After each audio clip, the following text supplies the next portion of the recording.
He didn't just insult her, he wrapped his fingers around his wife's wrist in the middle of a crowded restaurant, yanked her out of her chair, and dragged her across the floor while his parents watched and smiled. That night, Elena, who everyone at that table knew only as Marcus's jobless wife, stumbled onto the sidewalk with her wrist burning, her cheeks wet, and strangers' phones still recording behind the glass. Inside, her husband sat back down. His mother called Elena lazy. His father laughed and called her a burden. Beside them, Sophie, the pretty coworker with red lipstick, hid a satisfied smirk behind her wine glass. They thought she had no job. They thought she had no power. They thought humiliating her in public would be the end of her. What they never knew was this: the woman they had just dragged out like trash was the secret CEO of the very company that paid their rent, filled their fridge, and wired their salaries every month. The signatures that kept Marcus's parents employed? Hers. The bonuses they bragged about? Hers. The medical coverage that saved them last winter? Hers. While they joked that she did nothing all day, she sat in a top-floor office under another name, signing papers that kept their world standing. And when the restaurant video reached HR and the investigation pulled every hidden receipt and message to the surface, this stopped being a story about a weak wife. It became a quiet war of documents, boardrooms, microphones, and a downfall Marcus and his parents never saw coming. Dear viewers, thank you for being here. If you watch without subscribing, it's like letting Elena's voice be dragged out of that restaurant all over again. When you click that button, you stand with every woman called useless while she's holding everything together in silence. Please subscribe now, and in the comments, tell me where you're watching from. The elevator doors opened with a sharp metallic chime, slicing through the quiet morning air of the company's top floor. The moment Elena Hart, known at work as Elena Ward, stepped out, every employee who passed her straightened with instinctive respect. They knew exactly who she was here, the 33-year-old CEO who led the company's second expansion, the woman whose calm decisions saved hundreds of jobs during the hardest years. But outside this building, almost no one knew. Not the town, not her in-laws, not even her own husband. Elena walked with soft steps, her presence gentle but controlled, as if she carried more weight on her shoulders than she allowed anyone to see. Her dark hair fell neatly down her back.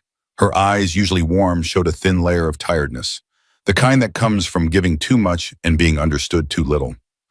Her assistant, Clara Finch, a sharp-minded 28-year-old who treated organization like an art, hurried toward her with a folder. "Good morning, Ms. Ward," Clara said, using the name everyone at work knew. Elena smiled. "Morning, Clara. Just us up here this early?" "Mostly finance and HR," Clara replied. "They're finalizing payroll and the quarterly bonuses." As they walked along the glass corridor, staff greeted Elena with quiet respect. Their whispers followed her. "She's the one who saved my department. She approved my emergency leave when my mom was in the hospital. She kept us on during the layoffs." None of them feared her. They were grateful. She made people feel human, even in a corporate building of numbers and charts. Inside her office, spacious, glass-walled, bright with soft sunlight, Elena set her bag down. Clara placed the folder on her desk and flipped it open. "End-of-month salaries and bonuses," Clara said. "You asked me to move these two to the top." On the first page were two profiles: Linda Hart, 64, Quality Control Inspector, Manufacturing Plant; Henry Hart, 68, Packaging Supervisor, Night Shift. Elena's expression softened. Her in-laws, Marcus's parents. They had applied to the company 2 years earlier, desperate for stable work.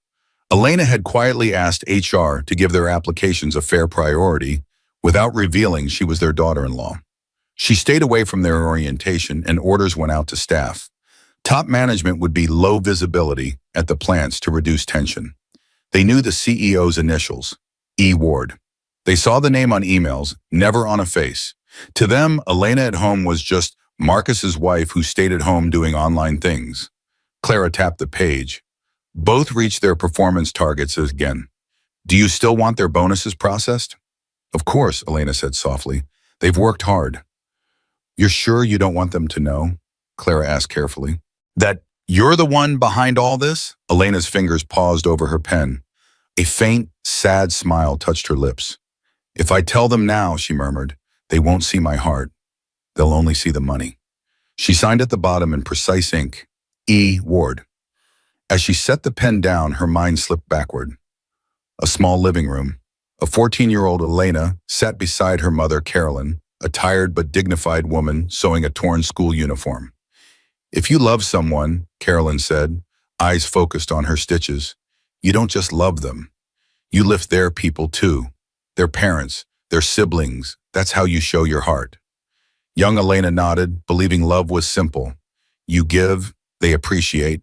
What she didn't know then was that some people take what you give and still ask why you haven't given more. Back in the office, Elena slipped off her structured blazer and hung it on the stand. She traded her sleek heels for softer shoes. She tied her hair back into a simple ponytail and pulled on a plain cardigan. Her transformation looked small, but it was a ritual, a daily act of hiding. At work, she was CEO Elena Ward. At home, she let Marcus believe she was just Elena, who did a bit of freelance consulting from her laptop. She had never lied about working, but she had never told him the whole truth. Because Marcus Hart, her 36-year-old husband, had once laughed over dinner and said, high-powered women are too much drama, simple women are easier to handle. She had smiled then, pretending the joke didn't sting. She had told herself he just felt insecure and she could protect both his ego and their love by staying quiet. Her phone buzzed, dragging her back to the present. Marcus, she answered, softening her voice. Hey. His tone was sharp, hurried. Elena, don't be late tonight. Mom and Dad want to talk. I told them we'd all have dinner together. She frowned slightly. Is everything okay? A pause, long enough to say something was wrong. It's fine, he said quickly. They just have concerns about us, about the future. Just don't be late. Concerns. The words sat heavy. Elena's thumb pressed into the side of the phone. I'll be there. The call ended. Clara, who had been sorting some files, glanced up. Everything all right? Elena forced a small smile.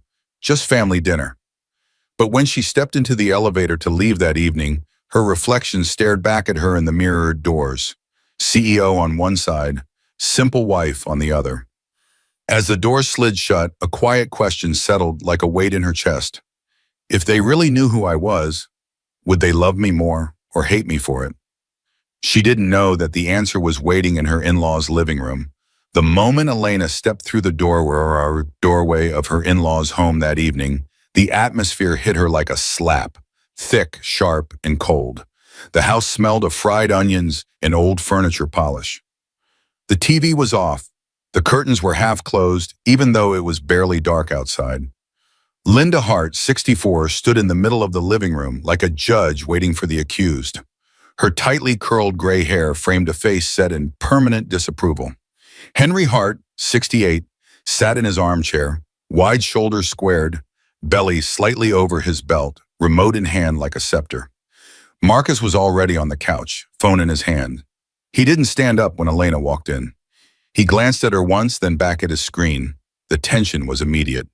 There you are, Linda said loudly as if talking to a late employee. We thought maybe you were too busy to join us today. Elena offered a small, polite smile. Traffic was a little heavy. Linda scoffed. Traffic, of course, oui. Henry chuckled without humor. Excuses sound better when they come from someone who's been at work all day. Elena froze for a fraction of a second. She had led a strategy meeting that morning, approved salaries after lunch, and reviewed international contracts. But to them, she was the woman who stayed at home with her laptop.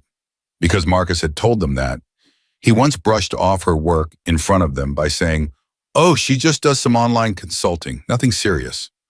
Marcus glanced at her now with a tiny shrug, the kind that said, "Don't start." Dinner was served at the long wooden table in the small dining room. Elena took a seat beside Marcus. The plates clinked, spoons scraped, but the silence underneath everything was loud. Halfway through her first bite, Linda began. "You know, Elena," she said, lifting her chin, "a woman your age should be contributing something visible, Something her family can point to and say, "That's our daughter-in-law." Henry nodded. Something real, not just staying home with a computer. Elena kept her voice calm. "I do work. It's just not the kind of work people see from the outside." Henry laughed louder this time. "If you had a real career, Marcus would brag about it. He doesn't mention anything, so what does that tell you?" Marcus shifted in his seat but didn't speak. He didn't deny it. The words pressed against Elena's chest like weights. Linda leaned forward. "I always told Marcus he needed someone who could lift this family up. Someone who would be an asset, not someone we have to carry. A charity case." That's what she meant. Elena's fork paused midair. 2 years earlier, Marcus sat on their couch, showing her his parents' bills. "They're drowning, Lena," he said. "They've worked all their lives. They deserve stability." Elena had looked at the numbers and at his worried face. "I'll see what I can do," she had said softly. The next week, their applications came across her desk. Just 2 more CVs in a stack. She had personally written a note to HR. If their skills match available roles, hire and train. Make sure they're treated with respect. She had approved their medical coverage without telling them she was the one who made it possible. Back then, helping them felt like love. Back at the table, Linda's voice cut through her memory. "How do you spend your time all day?" Linda asked. "Shopping, sleeping, watching TV?" Henry snorted. "A woman your age should know how to support her husband, not sit around." Elena opened her mouth. Marcus put his hand on her leg under the table. To anyone watching, it might have looked affectionate, but his fingers pressed in hard. "Mom, Dad," he said with a half laugh, "let's not turn dinner into an interview." But he didn't say, "She works hard." He didn't say, "She's not lazy." He just wanted the argument to stay quiet. Later, as Linda stood to refill her glass, she leaned toward Marcus and whispered, just low enough to think Elena couldn't hear, "She's not good enough for our family. You can do better." The words landed like a punch. Elena stared at her plate. Her fingers trembled around her fork. She waited, just a few seconds, for Marcus to say something. He stayed silent. The room felt smaller. The air felt heavier. Her heart felt like it was shrinking. She thought of the monthly pay slips she had authorized for Linda and Henry, of the upgraded health insurance she had personally insisted on. They had no idea. They didn't care enough to ask. The dinner dragged on. Elena answered questions politely, smiled when required, and swallowed every drop of hurt. But something inside Marcus shifted, a small crack in glass. As they walked her to the door, Henry clapped Marcus on the shoulder. "We'll talk later, son, alone." Linda kissed Marcus's cheek and ignored Elena completely. Outside, the night air felt cold against Elena's skin. She stood beside Marcus's car, her mind replaying the insults. "If this is how they talk when I'm in the room," she thought, "what do they say when I'm not?" She didn't know that within hours she would hear the answer herself. That sound hit her before she saw him. A sharp laugh, Marcus's laugh, echoed down the hallway of their home, followed by a low, intimate tone she hadn't heard from him in months. Elena had just come back from his parents' house. Marcus had claimed he needed to leave a bit early to answer an urgent work call and had driven off before her. She believed him. She stayed to help Linda clear the table, even as the older woman avoided her eyes. Now, as Elena stepped through their front door, still in her cardigan and flats, the house lights were on. Marcus's voice drifted from his home office at the end of the hallway. She froze. The door was half open. "Yeah, babe," Marcus was saying softly. "She won't be a problem much longer." The words sliced through her like a knife. Elena's fingers tightened around her purse strap. Her heart pounded so loudly she almost couldn't hear the faint giggle that followed through the speaker. A woman's giggle, confident, flirty. She took 2 slow steps closer, careful not to make the floor creak. Marcus leaned against his desk, his back half turned to the door. He smiled, a soft, playful smile she couldn't remember seeing directed at her in a long time. "Just give me a little more time," he whispered. "After tonight, she'll see she's not the right fit for my family. They already think she's useless. It won't take much." Another giggle, louder. Now Elena recognized it. Sophie Turner, 30, from Marcus's department. Always with red lipstick, always standing too close in group photos. The coworker who once joked, "You're lucky to have Marcus." Women at the office would line up for him. Elena had smiled and ignored the discomfort. Now every late meeting, every unexplained mood, every cold shoulder at home, lined up in her mind like proof. Her knees weakened. This wasn't a sudden mistake. This was planned. She pressed her back against the hallway wall, breathing quietly. Inside the office, Marcus kept talking. "Sophie, relax," he murmured. "You know I can handle her. She's soft. She doesn't even have a real job. Her parents don't like her. My parents don't like her. She'll break on her own." Her chest burned. No real job. The CEO of his company, the woman keeping his parents afloat. Footsteps sounded behind her. Elena turned quickly. Noah Jensen, 27, a coworker from Marcus's department, stood at the front door holding a slim folder. He looked surprised to see her pressed against the wall, eyes wide. "Elena," he whispered. "Marcus asked me to drop off the revised numbers before tomorrow's meeting. I didn't know you were back yet." Marcus's voice drifted out again, mocking and soft. "She thinks she matters. She doesn't. Tonight was the first step. After a few more scenes like this, she'll either leave on her own or I'll have enough reason to tell her it's over." Noah's eyes widened as he heard the words. Elena shook her head quickly at him, tears gathering. Her message was clear. "Please, don't say anything. Don't let him know I'm here." Noah swallowed hard and stepped back, moving silently toward the door. He closed it behind him as quietly as he could, leaving her alone, but now not completely unseen. There was at least one witness. Inside, Sophie's voice was faint but sharp. Elena couldn't hear every word, but she caught enough. "When we're together properly, when your family finally sees." Marcus chuckled. "Sophie, stop. You're going to get me too excited. We'll celebrate soon. I promise." She won't see it coming. The words turned Elena's stomach. He was using the same lips that had promised to protect her, to build a future with her, to talk about destroying her in slow motion. Her throat tightened so much it hurt. She pressed her fist against her mouth to stop any sound from escaping. Her phone buzzed suddenly in her pocket. The vibration jolted her. She stepped back down the hall, away from the door, fumbling for it. A message from Clara. "Clara, board wants to schedule the end-of-quarter review. Need your approval." The contrast almost hurt. In one world, she was a wife being quietly erased. In another, she was the woman whose approval moved entire departments. Her phone buzzed again. "Clara. Also, Jonas from Internal Investigations found something odd about Marcus's department expenses. You may want to see this." Elena stared at the screen. Marcus's laugh echoed again from the office, blending with Sophie's voice. Her heart broke and hardened at the same time. There would be no begging, no chasing, no competing with a woman who sat on the other side of loyalty. She stepped away from the office door and up the stairs, moving like a ghost through her own home. By the time Marcus ended the call and walked into the hallway, she was already in the bedroom, sitting on the edge of the bed, phone in her hand, eyes dry, too shocked to cry. He would never know she'd heard everything. Not yet.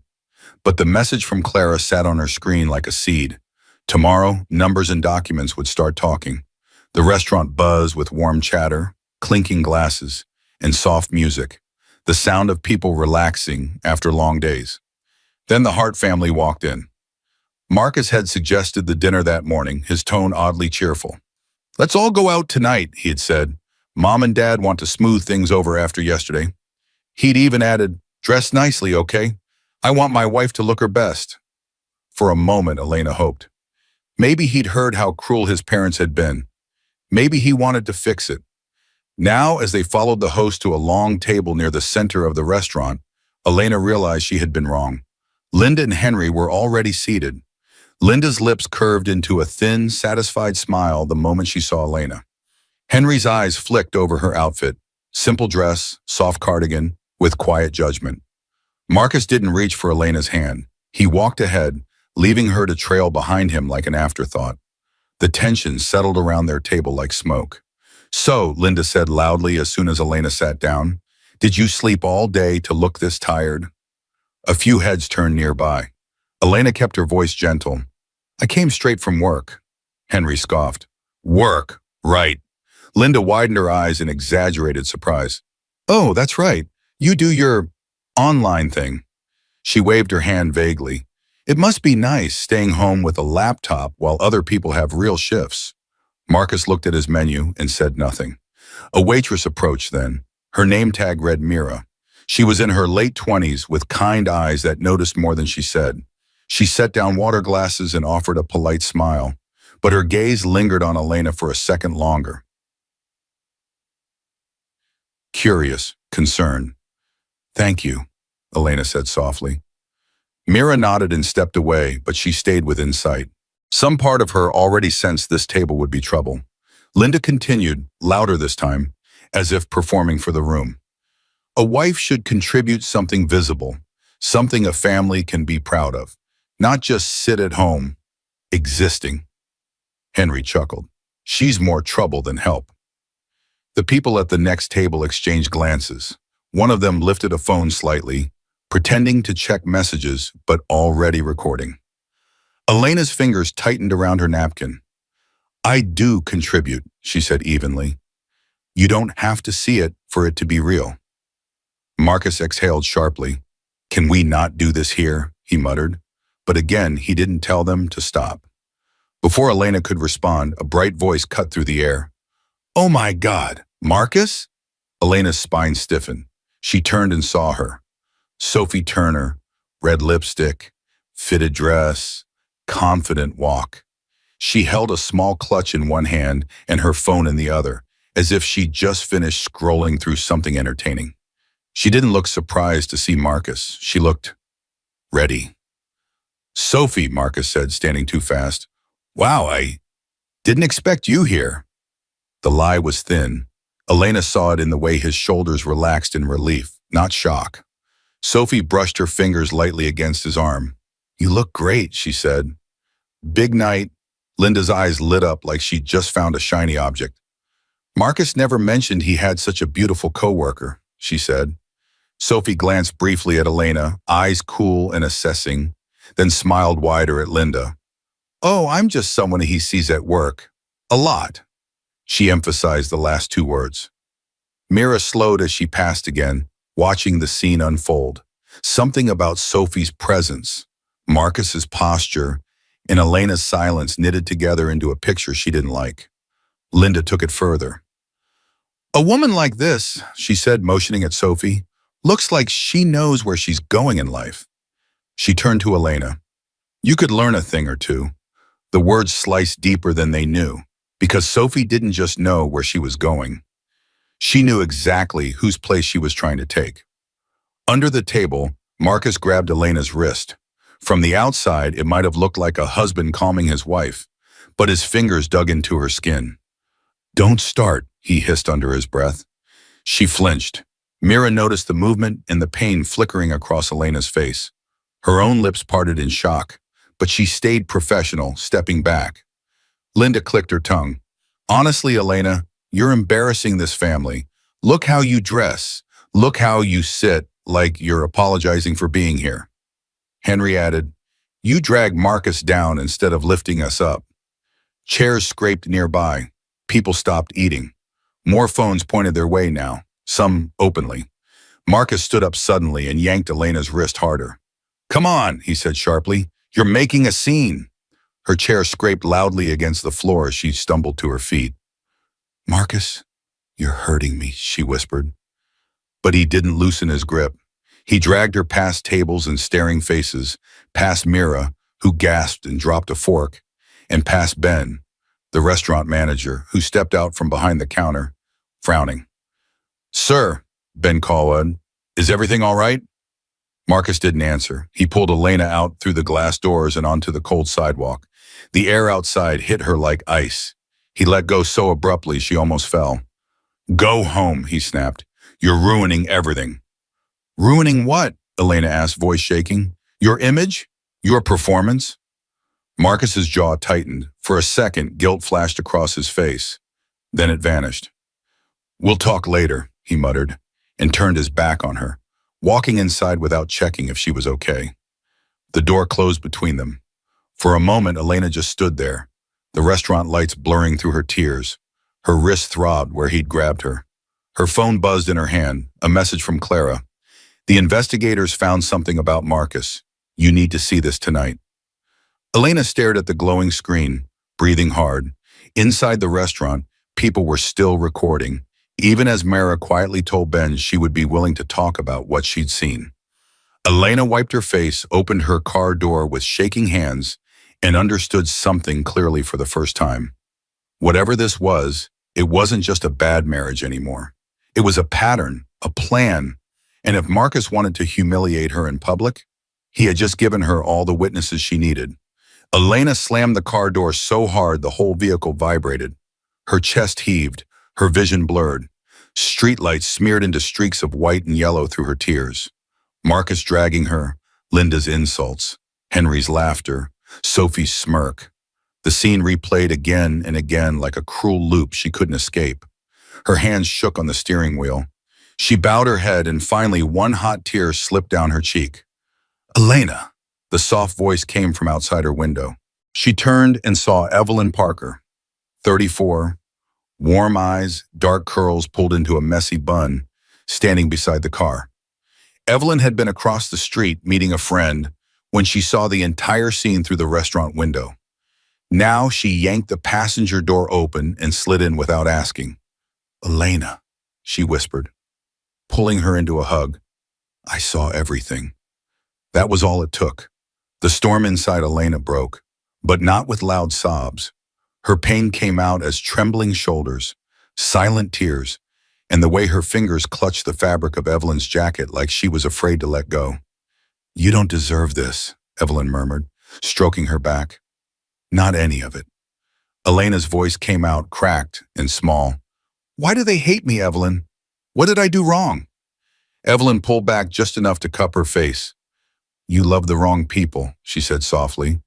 That's all. The words cut through the fog like a clear line. Elena shut her eyes. Images flashed, her signing Linda's bonus, approving Henry's promotion, defending Marcus when others doubted him. I don't think Marcus ever loved me, she whispered. Evelyn's jaw tightened. Then you don't need to waste one more day proving your worth to people who decided not to see it. Elena took a shaking breath. The pain was still there, heavy and raw, but something else moved under it now. Something colder. Her phone buzzed again. Clara. Elena, Attorney Ray is waiting in your office. I moved the meeting forward when Jonas sent the new report. She said it's urgent. Evelyn read the message over her shoulder and nodded slowly. Then that's where we go next, she said. No more crying alone in parking lots. You fight on ground where you're not the weak one. Minutes later, the tall glass building that held Elena's office was almost empty. Most employees had gone home. The security guard at the front desk greeted her with respectful surprise. He was used to seeing her early mornings, not late nights. Evening, Ms. Ward, he said. Need the boardroom? Just my office, she replied, her voice steadying. Inside, the lights were dim but warm. The city glowed beyond the windows. Attorney Ray Collins, early 40s, stood near the glass with a thin folder in her hands. Ray was known for winning hard cases and never raising her voice. She turned when Elena walked in, eyes scanning her face carefully, catching the red around her eyes, the faint mark on her wrist. Elena, Ray said softly, sit. We need to talk. Evelyn took a seat beside her, a quiet shield at her side. Ray placed the folder on the desk, but kept it closed for the moment. Before we go through what Jonas sent, she said, I need to understand something fully. Why did you hide your position as CEO from Marcus and his parents? You had every right to tell them. Silence stretched between them. Elena stared at her own hands resting in her lap. Her throat tightened as another old memory rose. A small cafe years earlier. A younger Elena laughed across the table from her then boyfriend, Gregory. He had seemed charming, kind, impressed by her drive. That changed the day he learned her family had money and that she was already on the board of a growing company. You should buy that car we talked about, he said casually one evening. You can afford it. Consider it an investment in us. Another time, when she voiced a concern about work, he had smirked. You're lucky I'm with you. Most guys can't handle a woman who earns more than them. She had tried to ignore the discomfort until she caught him using her credit card behind her back, leaving her with debt and a note that said, "You'll be fine. You're rich." Elena's voice was soft but firm. "The last time a man saw my money before my heart, he used me. I didn't want that again. I wanted someone who loved me for who I was without all the titles." She swallowed. So when Marcus said he preferred simple women, I told myself hiding my title would protect our marriage. I wanted to be loved as Elena, not as a CEO. Ray nodded slowly, and instead, he used what he thought was your weakness. "Yes," Elena whispered. Ray tapped the folder, her eyes sharpening. "You don't have to fight him with emotions," she said. "You fight with the truth." She opened the folder. Inside were printed emails, highlighted bank statements, screenshots, and internal reports. What Jonas, the investigator in the compliance team, had sent over. On the top page, bold letters read, "Preliminary evidence. Marcus Hart and family." Elena's breath caught. "This is only the beginning," Ray said quietly. "Jonas is on his way with the rest. You need to be ready, Elena. This doesn't just threaten your marriage. It touches your company, your reputation, and the very people who thought you were powerless." The office door clicked softly in the hallway. Footsteps approached. The silent storm inside Elena settled into something focused and cold. The office door swung open hard enough to rattle the glass. Elena flinched, then looked up. Jonas Hale, 38, stepped inside. He was tall, dressed in dark clothes as usual, with a serious face that rarely showed emotion. He normally led internal investigations quietly from behind spreadsheets and reports. Tonight he looked like a storm that had grown legs. "We found more," he said. No greeting, no small talk. Attorney Ray Collins glanced at him and gestured toward the desk. "Put everything here." Jonas laid a thick envelope and a laptop on the table. Evelyn stood in the corner, arms crossed, watching like a lioness guarding her friend. Clara slipped into the room a moment later, slightly out of breath, clutching another folder. "Elena," Jonas began, his voice steady, "I followed the transactions you asked about from Marcus's department budget. It's worse than we thought." He opened the laptop and turned it toward her. The screen showed a series of photos and documents. First came the pictures. Marcus and Sophie in the company parking lot, standing too close. Marcus and Sophie sitting in his car, her head on his shoulder. Marcus and Sophie entering a hotel during work hours, time-stamped the same days he claimed he was in long meetings. Each image landed like a blow. "For at least 6 months," Jonas said, "they've been meeting during office hours. Some of the rides and hotel bookings were paid with the department card." "Company money," Ray murmured. Elena's stomach twisted, but she didn't cry. The tears had burned out in the car with Evelyn. What remained now was a cold, painful focus. "What else?" she asked. Jonas clicked to another folder. "Expense reports," he said. He labeled some of their dinners and rides as client meetings and team-building sessions. When we checked, there were no clients, no official events. He slid printed pages toward her, receipts, approval logs, copies of Marcus's digital signature. Then he pulled out a second set of documents. These involved Linda and Henry. Elena's chest tightened. "My in-laws?" Jonas nodded. HR forwarded repeated complaints from the plant. Almost on cue, the door opened again. Daniel Cross, 45, the HR director, stepped inside with a binder under his arm. His shirt sleeves were rolled up, his expression as strict as always. "Ma'am," he said with respectful firmness, "I thought it was best I delivered these in person." He placed the binder on the desk and opened it to the flagged pages. "These are misconduct reports filed against Linda and Henry Hart," Daniel said. "Verbal abuse of junior staff, refusing to follow safety procedures, ignoring supervisor instructions. There are 6 warnings between them. They were close to a disciplinary hearing even before tonight." Elena stared at the pages. Each report had names, dates, signatures. "These are the same people you—" Daniel hesitated, then softened his tone. "The same people you approved for special medical coverage and early salary reviews." Clara stepped forward with her folder. "Those records are here," she said gently. All the salary approvals, bonuses, and medical benefit upgrades for Marcus's parents. She opened the folder so Elena could see the top page. Employee, Linda Hart. Adjustment, medical coverage upgrade, or approved by Wisan Ikisoni Ward. Underneath, another page. Employee, Henry Hart. Adjustment, role and salary increase. Proved by Mayimani Chalmepan E. Ward. Elena's fingers brushed over her own initials. A younger Elena sitting in this same office smiling as she signed their hiring forms. Marcus had sent her a long text that day. Thank you, Lena. You're saving my parents. She'd felt proud, grateful, certain she was doing the right thing. Now, sitting in the same chair, she realized those signatures had become proof of something else. She had lifted people who never once tried to lift her back. Ray's voice cut through the heaviness. We now have 3 layers, she said calmly. Number 1, Marcus's affair and misuse of company funds. Number 2, Linda and Henry's repeated misconduct. Number 3, documented proof that you supported them all, financially and professionally. Daniel folded his arms. The board has already seen the preliminary summary, he added. They were, stunned. Chairwoman Dawson insisted we handle this with full transparency. Jonas nodded. They've scheduled an all-hands leadership meeting for tomorrow morning. Officially, it's the quarterly update. Unofficially, Ray said, it's when the truth walks onto the stage. The room went quiet.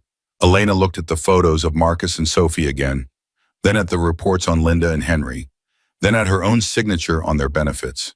She straightened slowly in her chair. Tomorrow, she said, voice low but steady, I stop hiding, no more masks, no more protecting people who tear me down. Ray closed the folder with a soft snap. We'll have security, HR, and legal present, she said. You'll have the board at your back. This won't be chaos, it will be order. Daniel nodded. I'll prepare the formal termination packets and policy references. Jonas unplugged the laptop. I'll handle the presentation files and video evidence. Clara placed her hand gently on Elena's shoulder. And I'll make sure everything runs smoothly behind the scenes, like always. Elena exhaled slowly. Then let's do it, she said. Let the whole company hear who I am and what they did. Ray gave one last warning, soft but sharp. Once you step on that stage, Elena, nothing goes back to how it was. Elena met her eyes. It already can't, she replied. The company auditorium had never felt so full. Rows upon rows of employees filled the seats, factory workers in uniforms, office staff in shirts and blouses, managers in suits. Security guards stood along the walls, calm but firm. A low buzz of whispers floated through the air. Something was happening. Something big. Front row, center. Marcus Hart sat in his best suit, back straight, smile carefully arranged. Linda sat to his right, wearing her most expensive-looking blouse, the one she saved for important occasions. Henry sat to his left, arms folded, chin lifted. Rumors had flown all morning. Leadership change. Big announcement. Maybe a new executive team. Linda leaned over and whispered, See? I told you, they finally see what you're worth, Henry smirked. About time this company recognizes a real man. Marcus tried to look modest, but his eyes gleamed. He had convinced himself the sudden attention from the board was about his promotion. The fact that he'd been called into a private meeting the day before, without Elena, only fed his fantasies. In the back, almost hiding behind a pillar, stood Sophie Turner. She wore a tailored blazer over a tight dress, red lipstick perfect, hair styled. She pretended to be just another employee attending a mandatory meeting, but her smirk gave her away. She imagined watching Marcus rise and Elena disappear. The board of directors took the stage first. At the center stood Chairwoman Dawson, a composed woman in her 50s with sharp eyes and a reputation for fairness. She tapped the microphone. It squealed, then settled. Everyone, please take your seat, she said. We will begin. The room quieted. As you know, she continued, our company has gone through difficult years and important changes. Much of our stability has depended on leadership that chose to remain low profile. Today, that ends. Employees glanced at one another. Low profile? What does she mean? Linda frowned. Strange. I thought the CEO was some older woman who never came to the plants. Marcus shrugged. Maybe they're finally replacing her. Chairwoman Dawson's next words cut clean through the murmurs. Please welcome, she said clearly, your CEO, Ms. Elena Ward. For a heartbeat, no one moved. Then the soft sound of heels echoed from the left aisle. Heads turned. Whispers started instantly. Isn't that Marcus's wife? What is she doing? I thought her name was Hart, not Ward. Marcus's smile cracked. His eyes widened as he saw Elena walking calmly toward the stage. She wore a simple but elegant navy dress. Her hair was neatly pulled back. Her face was calm, almost too calm. Beside the stage, Ray stood with files. Jonas waited near the projector. Clara stood just off to the side, a quiet anchor. Chairwoman Dawson stepped aside and gestured to Elena with genuine respect. Miss Ward, she said, the floor is yours. Elena took the microphone. For a moment, she simply looked at the crowd, hundreds of people whose paychecks she had personally approved for years. Many recognized her face from brief encounters in hallways or from distant glimpses, never realizing who she truly was. She inhaled once, slowly. For years, she began, voice steady and clear, I chose to lead quietly. On paper, I am Elena Ward, the CEO of the holding company that owns this plant and its departments. The big screen behind her lit up with her official profile. Elena Ward, Chief Executive Officer. Her photo, her credentials, her signature. Murmurs exploded. But outside this building, she continued, I am known by another name. The name I took when I married. The screen shifted. Wedding photos appeared.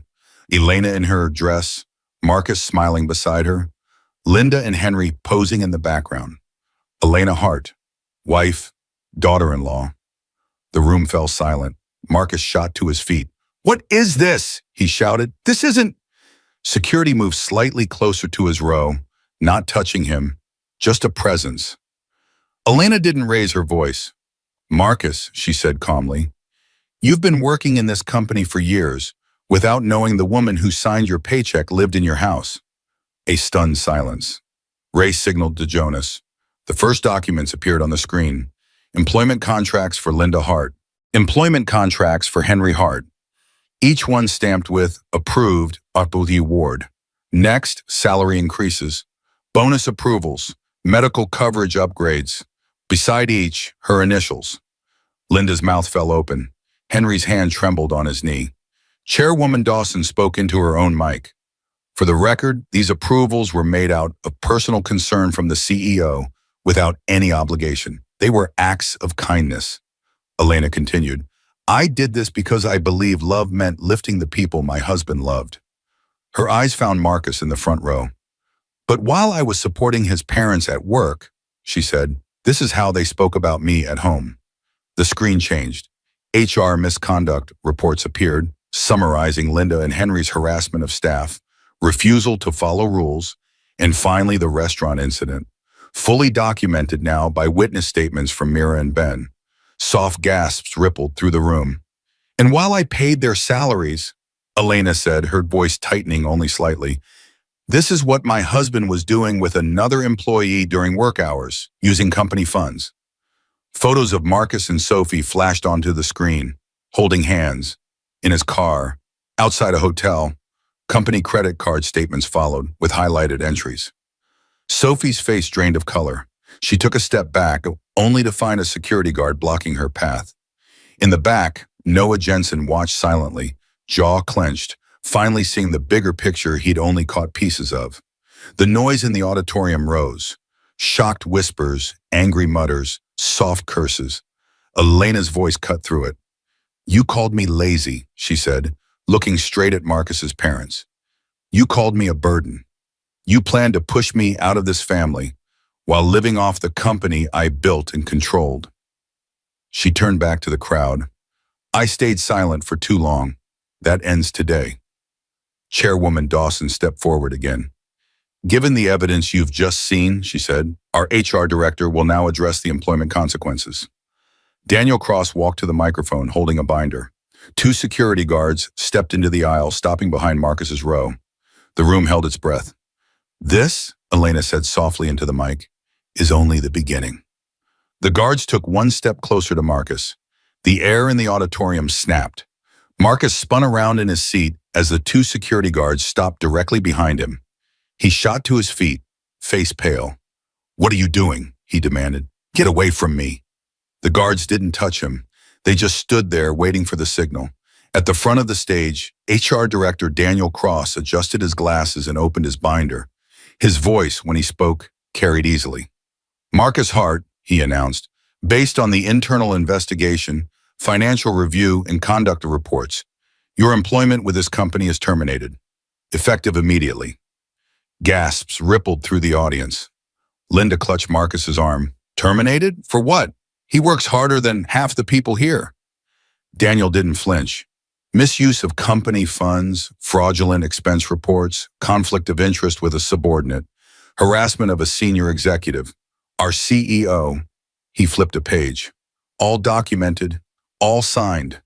Henry bolted to his feet as well. You can't fire our son like this. This is public humiliation. Daniel looked at him calmly. The humiliation began when your son dragged our CEO across a restaurant in front of witnesses. Murmurs grew louder. Phones had been up since the moment Elena walked on stage. Now they recorded every second.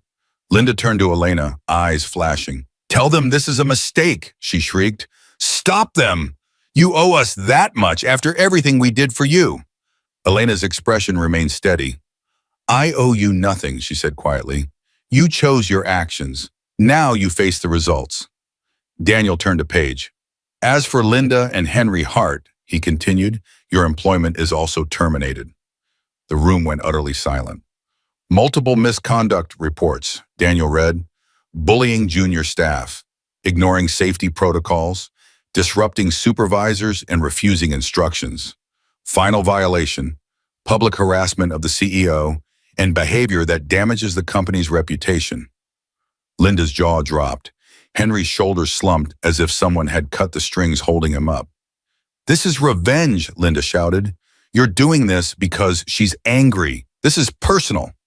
Chairwoman Dawson stepped to the mic, her tone firm. On the contrary, she said, the board reviewed this evidence before this meeting. We made our decision yesterday based on policy, not emotion. At the back, Sophie tried to edge along the wall toward the exit. A guard stepped in front of her, blocking the way. Let me go, she snapped. I work here, but I'm not part of this. Jonas approached with a USB drive in hand, voice calm. Actually, he said, you are. He looked up at the projectionist and nodded. New screenshots appeared on the screen. Bank transfers from Marcus's personal account to Sophie's. Several large amounts. Regular dates. Payments, Jonas said, in exchange for silence. And another set of screenshots filled the screen. Sophie's messages. If you don't send it this week, I'll tell people what you say about your wife. We'll replace her there. She's too weak for you. Once you get promoted, I want a position beside you. The room collectively sucked in a breath. Sophie's face went from red to white. You can't show those, she cried. Those are private. Jonas folded his arms. You sent them using the company phone we issued you, he said. Nothing about this is private. Security took a gentle but firm hold of her elbows. You're being escorted out pending a separate investigation, Daniel added. Any future charges will be handled by the authorities. Sophie yanked against their grip, but it was useless. As she was led down the aisle, employees stared. Some shook their heads. Others whispered. On stage, Marcus broke. He stumbled forward, falling to his knees in front of Elena. His voice shook. Elena, please, don't do this. Don't let them fire me. I can fix this. I'll end everything with Sophie. I'll apologize to your parents. My parents. Everyone. Just don't take my job. The same man who had dragged her like trash now knelt on the floor, his suit wrinkled, his hands reaching out. Elena looked down at him. She remembered the restaurant, his parents' words, Sophie's smirk, the phone call in the hallway. She remembered the years of quiet sacrifice. You dragged me outside, she said softly, in front of strangers, as if I was nothing. Today, the truth drags you, in front of the people you lied to. Marcus shook his head violently. I was stupid. I was insecure. I thought you had nothing. I didn't know you were powerful, she asked. Successful? Worth more than you treated me? He sobbed. Yes, I didn't know. Please, Elena, I need this job. I can't lose everything. You already did, she replied. Security took his company ID from his jacket. The little plastic card that had once made him feel important now slid away like nothing. Linda screamed, You heartless woman! You destroyed our family! Elena turned to her slowly. I gave your family everything, she said. You destroyed yourselves. Security escorted Marcus, Linda, and Henry to the exit. Every step they took was watched, filmed, remembered. The doors closed behind them with a heavy thud that echoed through the hall. Elena stood alone at the center of the stage, surrounded by evidence and silence. Ray stepped beside her and lowered her voice. The company part is done, she whispered. Now we take this to court. For your protection. For closure. Elena nodded once. The auditorium, the branch, the titles, those were one side of the story. The law was waiting on the other side. The judge's gavel slammed down so hard that everyone in the courtroom jolted. Order, Judge Carter barked. His voice carried the weight of years on the bench. The room buzzed with quiet tension. The company videos had gone viral in town. Workers who couldn't attend followed updates online. But here, inside these walls, there were no phones allowed. Just people, evidence, and consequences. On the left side sat Marcus Hart at the defendant's table. His hair was unstyled, his tie crooked. The arrogance was gone, replaced by a hollow, frightened look. His hands shook as he gripped the edge of the table. On the right sat Elena. She wore a simple navy dress, no flashy jewelry, no dramatic makeup. Just steady eyes and a calm posture that came from accepting pain and deciding what to do with it. Beside her stood attorney Ray Collins, calm as ever, files organized in front of her. Today wasn't about his job. That part was already over. Today was about legal separation, financial responsibility, and formal recognition of what she had lived through. Judge Carter looked over his glasses. We are here to address Mrs. Hart's petition for legal separation, property arrangements, and protective orders, he said. I have reviewed the written submissions. Counsel, proceed. Ray rose, smoothing the front of her jacket. Your Honor, this case is straightforward, she said. We will not waste the court's time. She nodded to the bailiff, who dimmed the lights slightly. Ben, the restaurant manager, sat at the witness stand, a USB drive in his hand. The judge allowed the video to play on a large screen mounted for evidence. Every second passed slowly. Marcus grabbing Elena's wrist, Linda mocking her, Henry laughing, Sophie sitting back, entertained, Marcus dragging Elena through the restaurant, Mira's shocked face, phones filming. The video ended with Elena alone on the sidewalk, clutching her arm. Soft gasps echoed around the room. Marcus buried his face in his hands. It wasn't that bad, he stammered. The camera makes it look worse. We were just arguing. Judge Carter's expression hardened. You call that just arguing? Ray called her witnesses. Mira, the waitress, voice shaky but honest, as she described the crowd's shock and Elena's obvious fear. Ben explaining why he had emailed the footage to HR when he realized it was their company's CEO. Daniel outlining the internal findings, the affair, the misuse of company funds, the harassment. Then came the printed messages between Marcus and Sophie, submitted in redacted form to keep the focus on the main issue. His betrayal, his plotting, his cruelty. Marcus tried to speak several times. Each time, his own words printed and highlighted on paper cut him off. Ray laid everything out step by step, simple and steady, emotional cruelty, public humiliation, financial dishonesty, long-term infidelity. Finally, she placed one last folder on the judge's desk. These, she said, are documents showing that Mrs. Hart personally approved employment, bonuses, and upgraded health care for Mr. Hart's parents. While they called her a burden, she was keeping them afloat. This is relevant, Your Honor, because it shows the imbalance of how she gave and how she was repaid. Judge Carter read longer than before. The room held its breath. At last, he looked up. Mr. Hart, he said, turning his gaze on Marcus, your actions show a pattern of emotional abuse, deception, and financial irresponsibility.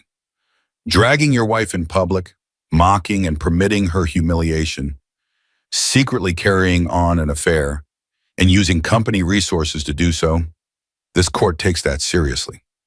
Marcus swallowed hard. I can change, he whispered. I swear I can change. Elena, please say something, please. Elena didn't look at him. Her hands were folded, her gaze straight ahead.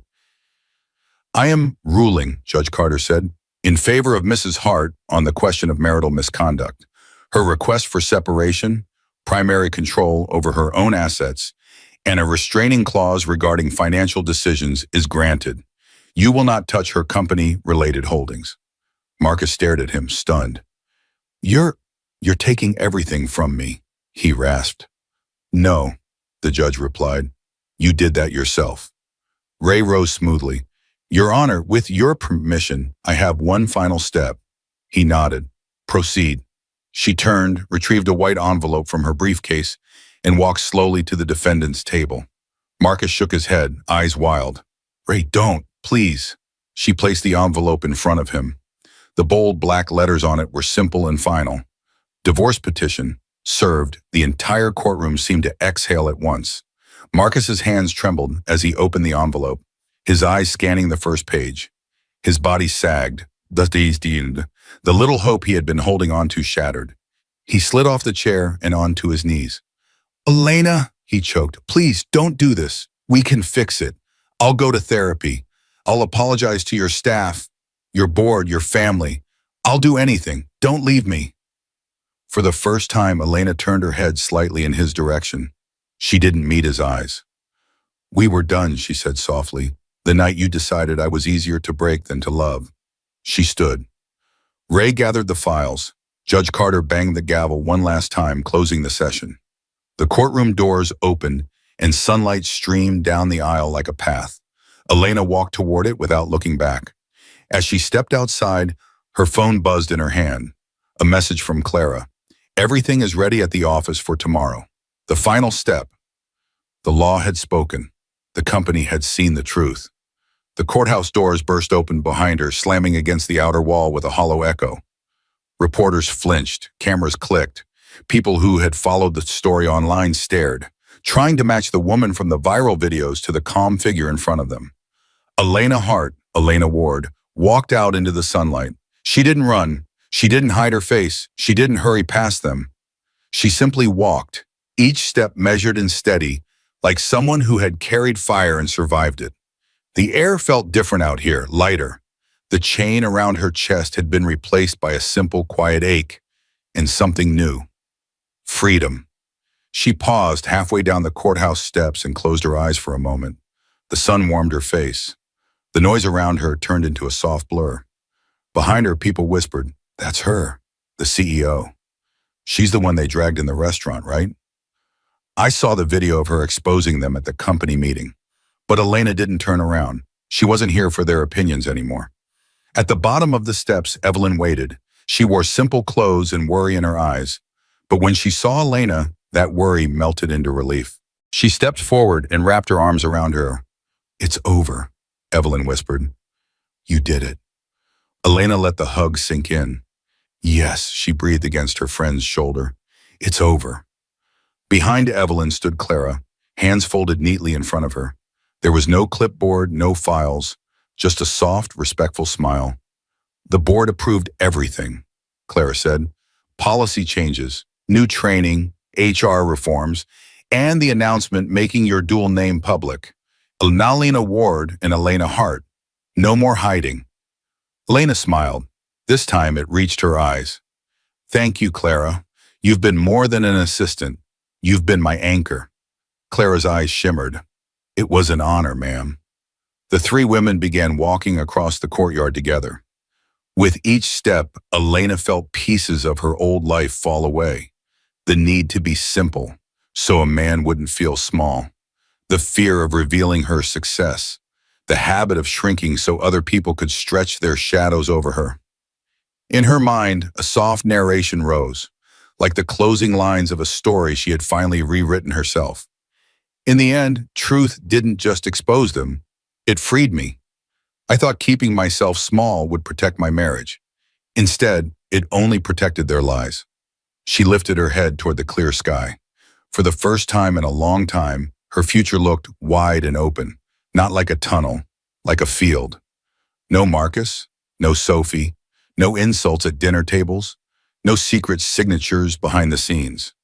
Just a woman who knew exactly who she was. As they reached the edge of the courtyard, her phone buzzed gently in her hand. Unknown number. She unlocked the screen and read, "We need to talk. It's about something Marcus hid from you. It concerns the company." Elena's steps slowed, her eyebrows lifted slightly, not in fear but in curiosity. Evelyn glanced at her. "Everything okay?" Elena slid the phone back into her purse. The corner of her mouth lifted. "Yes," she said quietly, "but it seems the truth isn't finished talking yet." She opened the car door, took one last look at the courthouse behind her, and smiled, not because of what she had lost, but because of what she had decided to stop losing. She got in, closed the door, and drove toward a future she would define herself. To my viewers, if you stayed until the end of this story, thank you. Don't let Elena's voice disappear. Hit like, subscribe, and share this story so more people can learn from it. And in the comments, tell me, where are you watching from? Your city, your country, or simply, I'm here and I'm listening.